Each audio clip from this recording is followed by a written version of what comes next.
सन्नो मित्रः संवरुणः सन्नो भवत्वर्यमा सन्न इन्द्रो बृहस्पतिः सन्नो विष्णुरुक्रमः नमो ब्रह्मणे नमस्ते वायो त्वमेव प्रत्यक्षं ब्रह्मासि त्वामेव प्रत्यक्षं ब्रह्म वदिष्यामि ऋतं वदिष्यामि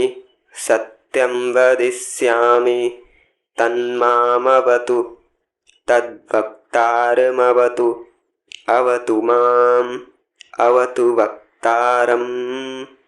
ॐ शान्तिः शान्तिः शान्तिः।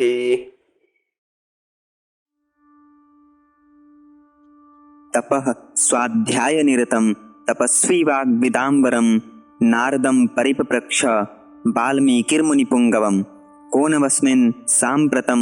लोके गुणवान् कश्च वीर्यवान् धर्मज्ञश्च कृतज्ञश्च सत्यवाक्यो दृढव्रतः चारित्र्येण च को युक्तः सर्वभूतेषु को हितः विद्वान् कः समर्थश्च कश्चैक प्रियदर्शनः आत्मवान् को जितक्रोधो द्युतिमान् को न सूयकः कस्य बिभ्याति देवाश्च जातरोषस्य संयुगे एतदिच्छाम्यहं श्रोतुं परं कौतूहलं हि मे महर्षे त्वं समर्थोऽसि ज्ञातुमेवं विधं नरं श्रुत्वा चैतत्रलोकज्ञो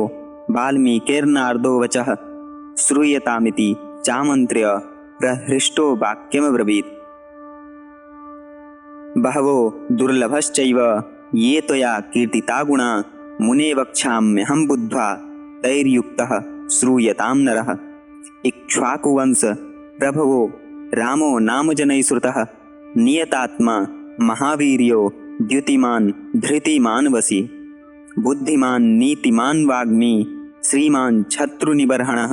विपुलांशो महाबाहो कम्बुग्रीवो महाहनुः महोरस्को महेश्वासो गूढजत्रुररिन्दमः आजानबाहु सुशिरः सुललाटः सुविक्रमः समः संविभक्ताङ्गः स्निग्धवर्णः प्रतापवान् पीनवक्षा विशालाक्षो लक्ष्मीवान् शुभलक्षणः धर्मज्ञः सत्यसन्धश्च प्रजानां च हिते रतः यशस्वी ज्ञानसम्पन्नः शुचिर्वस्यः समाधिमान् प्रजापतिः समः श्रीमान् धाता रिपुसूदनः रक्षिता जीवलोकस्य धर्मस्य परिरक्षिता रक्षिता स्वस्य धर्मस्य स्वजनस्य च रक्षिता वेदवेदाङ्गतत्त्वज्ञो धनुर्वेदे च निष्ठितः सर्वशास्त्रार्थतत्त्वज्ञः स्मृतिमान् प्रतिभानवान् सर्वलोकप्रियः साधुर्दीनात्मा विचक्षणः सर्वदा विगतः सद्भिः समुद्र इव सिन्धुभिः आर्यः सर्वसमश्चैव सदैव प्रियदर्शनः स च सर्वगुणोपेतः कौसल्यानन्दनवर्धनः समुद्र इव गाम्भीर्ये धैर्येण हिमवान् इव विष्णुना सदृशो वीर्ये सोमवत् प्रियदर्शनः कालाग्नि सदृशः क्रोधे क्षमया पृथ्वीशमः धनदेन समस्त्यागे सत्ये धर्म इवापरः तमेवं गुणसम्पन्नं रामं सत्यपराक्रमं ज्येष्ठं श्रेष्ठगुणैर्युक्तं प्रियं दशरथसुतं प्रकृतीनां हितैर्युक्तं प्रकृतिप्रियकामया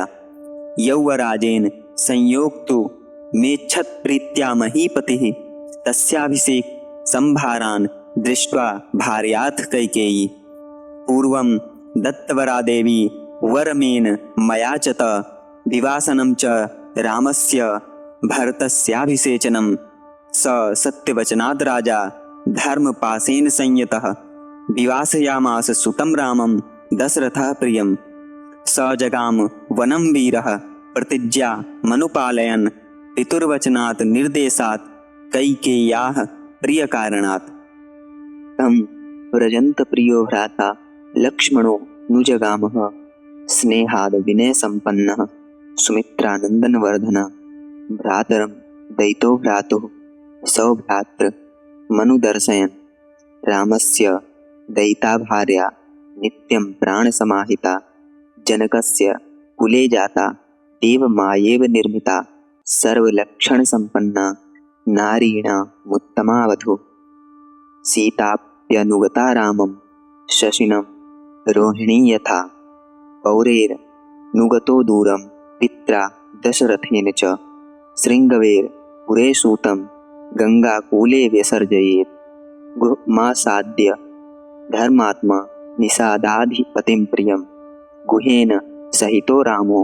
लक्ष्मणेन च सीतया ते वनेन वनं गत्वा नदीस्तीर्त्वा बहुदका चित्रकूटमनुप्राप्य भरद्वाजस्य शासनात् रम्यमावसथं कृत्वा रममाणां वने त्रयः देवगन्धर्वशङ्का सास तत्र ते न्यवसन् सुखं चित्रकूटं गते रामे पुत्र शोकातुरस्तथा राजा दशरथः स्वर्ग जगाम विलपन् सुतं मृते तु तस्मिन् भरतो वसिष्ठ प्रमुखैर्दुजै नियुज्य मानो राज्याय नैच्छद्राज्यं महाबलः स जगाम वनं वीरो रामपादप्रसादकः गत्वा तु स महात्मानं रामं सत्यपराक्रमम् अयाचद भ्रातरं रामम् आर्यभावपुरस्कृतः त्वमेव राजा धर्मज्ञ इति रामं वचो ब्रवीत् रामोऽपि परमोदारः सुमुखः सुमुहायसः न चैच्छत् पितुरादेशाद् राज्यं रामो महाबलः पादुके चास्य राज्याय न्यासं दत्त्वा पुनः पुनः निवर्तयामास ततो भरतं भरताग्रजः स काममनुवाप्यैव रामपादावुपस्पृशन् नन्दिग्रामे करोद्राज्यं रामगमनकाङ्क्षया गते तु भरते श्रीमान् सत्यसन्धो जितेन्द्रियः रामस्तु पुनरालक्ष्य नागरस्य जनस्य च तत्रागमनमेकाग्रो दण्डकान् प्रविवेशः प्रविश्य तु महारण्यं रामो राजीवलोचनः विराधं राक्षसं हत्वा सर्भङ्ग ददर्शः सुतीक्ष्णं चाप्यगस्त्यं च अगस्त्यभ्रातरं तथा अगस्त्यवचनाच्चैव जग्राहेन्द्रं सरासनं खङ्ग च परं प्रीतस्तूणी चाक्षयसायको वसतस्तस्य रामस्य वने वनचरैः सह ऋषयोऽभ्यागमनं सर्वे वधाया सुरराक्षसां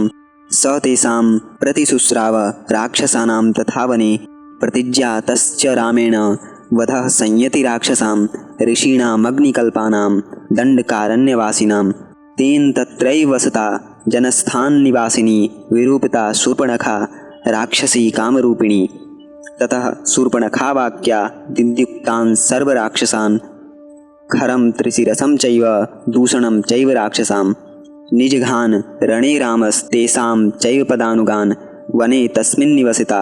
जन्यस्थाननिवासिनां राक्षसां निहतान्यासन् सहस्राणि चतुर्दशः ततो ज्ञातिविधं श्रुत्वा रावणः क्रोधमूर्छितः सहायं वरयामास मारीचं नाम राक्षसां वार्यमाणः सुबहुशो मारीचेन स रावणः न विरोधो बलवता क्षमो रावण तेन ते अनादृत्य तु तद्वाक्यं रावणः कालचोदितः जगाम सह मारीचस् तस्या श्रमपदं तदा तेन माया विना दूरं पवाह्या नृपात्मजो जहार भार्यां रामस्य गृद्धं हत्वा जटायुषं गृद्धं च निहितं दृष्ट्वा हृतां श्रुता च मैथिलीं राघवः शोकसन्तप्तो बिललापा कुलेन्द्रियः ततस्तेनैव शोकेन गृद्धं दग्ध्वा जटायुषं मार्गमाणो वने सीतां राक्षसं सन्ददर्शः कबन्धं नामरूपेण विकृतं घोरदर्शनम्।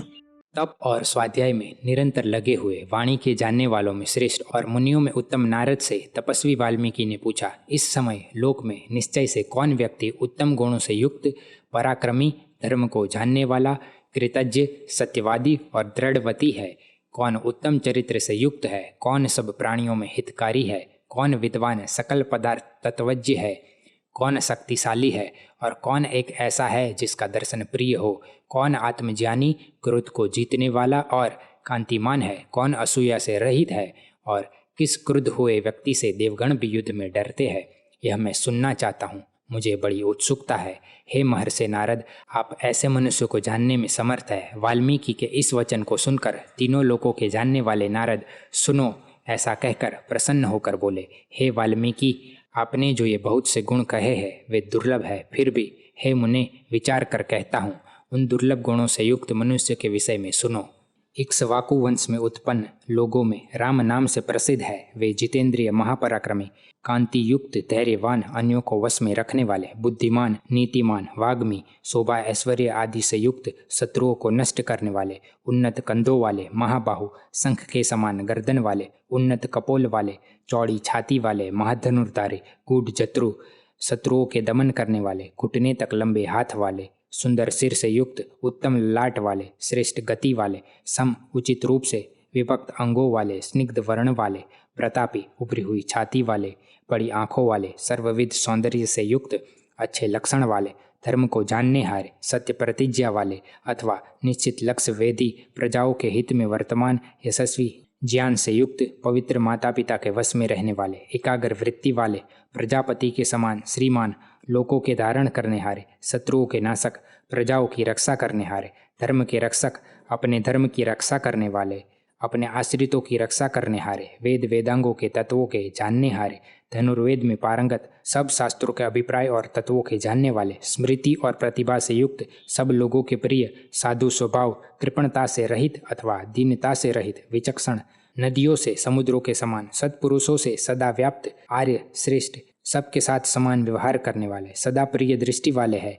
वे सब गुणों से युक्त, कौशल्या के आनंद को बढ़ाने वाले, गंभीरता में समुद्र के समान, धैर्य में हिमालय की तरह, पराक्रम में विष्णु के सदस्य, चंद्र के समान प्रिय दर्शन वाले, क्रोध में प्रलय काल की अग्नि के समान, क्षमा में पृथ्वी के सदस्य, दान में कुबेर के समान और सत्य में धर्म के तुल्य है। इस प्रकार के गुणों से युक्त, सत्य पराक्रमी, ज्येष्ठ, श्रेष्ठ गुणों से युक्त और प्रजाओं के हितकारी प्रिय राम नाम के पुत्र को प्रजा के हित की कामना से महाराज दशरथ ने प्रीतिपूर्वक युवराज बनाने की इच्छा की। उनके युवराज पने के अभिषेक की सामग्री को देखकर महाराजा दशरथ की कैकेयी नामक पत्नी ने, जिसे पहले दशरथ ने वर दिए थे, राम को राज्य से दूर करना और भरत का राज्याभिषेक वर मांगा। उस धर्मपास में बंधे हुए राजा दशरथ ने सत्यवादी होने से राम नाम के पुत्र को दूर कर दिया, अर्थात वन में भेज दिया। वे वीर पिता के वचन से और कैकेयी की प्रियता के लिए पिता की प्रतिज्ञा का पालन करते हुए वन को चल दिए। विनय से युक्त, सुमित्रा के आनंद को बढ़ाने वाले,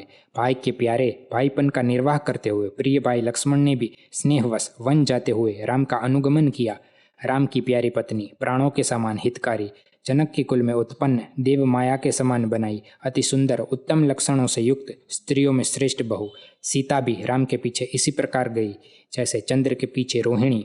नगरवासियों और पिता दशरथ ने दूर तक उनका अनुगमन किया। श्रृंगवेरपुर में निषादों के गुह नामक प्रिय राजा को प्राप्त कर गुह लक्ष्मण और सीता से युक्त राम ने सुत सारथी को गंगा के किनारे छोड़ दिया। वे वन के बाद वन को जाकर और गहरे जल वाली नदियों को पार करके भरद्वाज ऋषि की आज्ञा से चित्रकूट नामक स्थान को प्राप्त कर रमणीय स्थान बना रमण करते हुए देव और गंधर्वों के समान सुखपूर्वक रहे। राम के चित्रकूट चले जाने पर पुत्र शोक से दुखी राजा दशरथ पुत्र के लिए विलाप करते हुए स्वर्गगामी हुए। उनकी मृत्यु के पश्चात वशिष्ठ आदि श्रेष्ठ ब्राह्मणों द्वारा राज्य करने के लिए प्रेरित किए गए महाबली भरत ने राज्य की इच्छा नहीं की। वे राम के पैरों को धोने वाले वीर भरत वन को गए। उन्होंने सत्य पराक्रमी महात्मा राम के पास जाकर आर्य भाव श्रेष्ठ विचारों को आगे करके विनीत होकर राम से अयोध्या वापस लौटने की मांग की और आप ही धर्म को जानने वाले राजा हो, ऐसा राम से कहा। परम उदार प्रसन्न मुख महायशस्वी राम ने भी पिता की आज्ञा से राज्य की इच्छा नहीं की। महाबली राम ने इन भरत के लिए राज्यार्थ खड़ाऊ धरोहर के रूप में देकर बार बार भरत के बड़े भाई राम ने भरत को वहां से लौटाया। वे भरत राम को लौटाने रूप इच्छा को पूर्ण न करके राम के चरण छूकर वापस लौटे और राम के लौटने की आकांक्षा से नंदीग्राम में राज्य किया। भरत के लौट जाने पर श्रीमान सत्य प्रतिज्ञ जितेंद्रिय राम ने वहां अयोध्या नगर मनुष्यों के पुनरागमन की संभावना का विचार कर एकाग्र सावधान होकर दंडक वन में प्रवेश किया। कमल के समान नेत्र वाले राम ने महारण्य में प्रवेश करके विराध नामक राक्षस को मारकर सरभंग नामक ऋषि को देखा तथा सुतीक्ष्ण, अगस्त्य और अगस्त्य के भाई को भी देखा। अगस्त्य मुनि के कहने से राम ने इंद्र के धनुष को ग्रहण किया और इंद्र की तलवार तथा अक्षय तूणीर को परम प्रसन्न होकर स्वीकार किया। वन में वनचरों के रहते हुए राम के समीप असुर और राक्षसों के वध की प्रार्थना के लिए सब ऋषि आए और राम ने ऋषियों के वन में रहने वाले राक्षसों के वध संबंधी वचन को स्वीकार किया। दंडकारण्यवासी अग्नि के समान तेजस्वी ऋषियों के सम्मुख राम ने युद्ध में राक्षसों के वध की प्रतिज्ञा की। उन राम ने दंडकारण्य में रहते हुए उसी जन स्थान में रहने वाली इच्छानुसार रूप बदलने वाली सुपर्णखा नाम की राक्षसी को कुरूप कर दिया। उसके अनंतर सुपर्णखा के कहने से चढ़कर आए हुए त्रिशिरा और दूषण आदि राक्षसों को तथा उनके अनुयायियों को राम ने युद्ध में मारा। उस वन में निवास करते हुए राम ने जन स्थान में रहने वाले 14 सहस्त्र राक्षसों का नाश किया। तत्पश्चात अपने संबंधियों के वध को सुनकर क्रोध से मूर्छित रावण ने मारीच नाम के राक्षस को अपना सहायक बनाया। मरीच के, हे रावण, उस बलवान राम से तेरा विरोध करना ठीक नहीं। इस प्रकार बहुधा मना करने पर भी काल से प्रेरित रावण उसके वाक्य को न मानकर मारीच के साथ राम के आश्रम पर गया। उस मायावी मारीच के द्वारा राजा के पुत्रों राम लक्ष्मण को दूर हटवाकर गृध्र जाति के जटायु को मारकर राम की भार्या सीता को चुराया। गृध्र जटायु को मरा हुआ देखकर और मैथिली सीता को चुराया हुआ सुनकर शोक से दुखी व्याकुल इंद्रियों वाले राम ने विलाप किया तथा उसी शोक के साथ गृध्र जटायु का दाह कर्म करके वन में सीता को ढूंढते हुए राम ने विकृत रूप और भयानक आंखों वाले कबंध नाम के राक्षस को देखा।